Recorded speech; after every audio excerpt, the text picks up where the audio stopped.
Tignan ko lang, Lord. Pero siyang ano, yung sa bamboo organ na ano. Ang gusto ko rin mapuntahan yun, yung sa Las Piñas.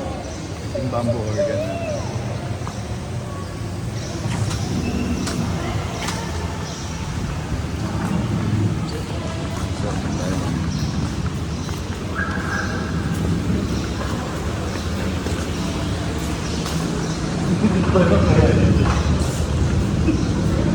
Sabi ka na nga ba eh.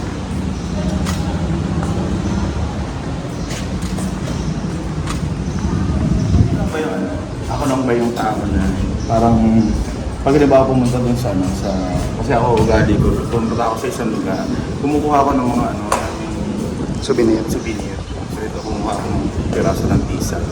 Pero Tisa yan? parang tisa siya eh. Saan ginagamit yan? Ayun, yung mga katulad nito. Ayun. Dito ko siya nakuha.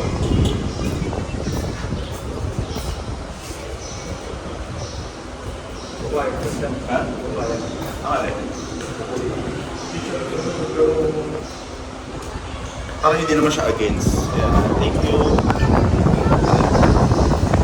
So, ay... Okay. Para siyang part nito. Part nito. Ito yung kinuha ko.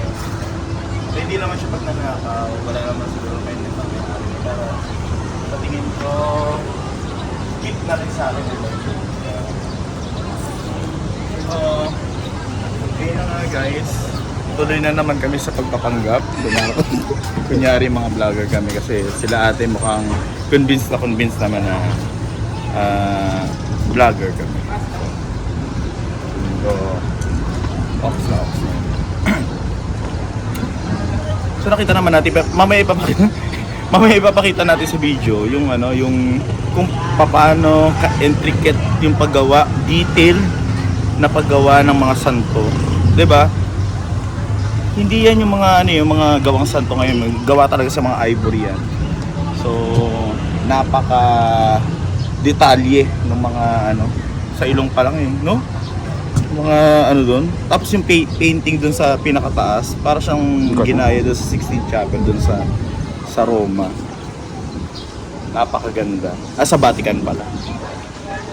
Napakaganda. Ay, picture.